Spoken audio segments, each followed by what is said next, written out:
Hey everyone, welcome back. Today we're going to do a quick review of the Cartesian plane.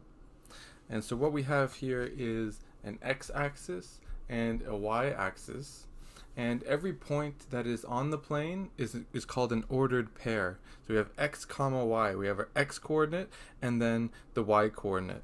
It's called ordered pair because the order matters. 2, 3 is not the same as 3, 2. So the point 0, 0 is called the origin. So let's plot some points as an example.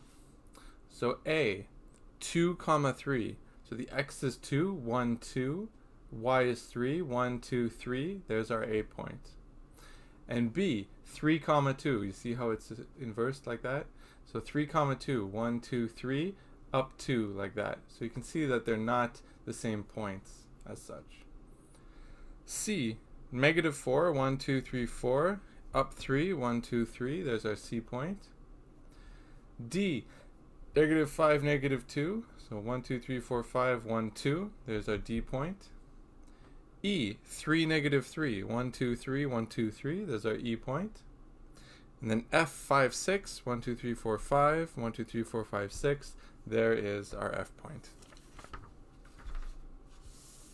Okay, so now it's your turn. Go ahead and pause the video, draw the Cartesian plane and plot these points on the Cartesian plane.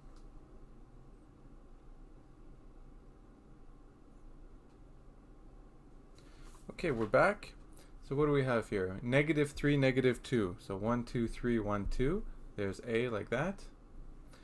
B, 6 and 1. 1, 2, 3, 4, 5, 6 and 1 like that. C, 0 and 4. So x is 0, 1, 2, 3, 4 is the y value, like that. Negative 2, 0 for D, 1, 2. There's our D. 4, negative 5. So 1, 2, 3, 4. 1, 2, 3, 4, 5. There's our E point like that. And F, 1, 1. So 1, 1 like that. And there's our F point. And that's it. It's that easy. See you guys in the next video.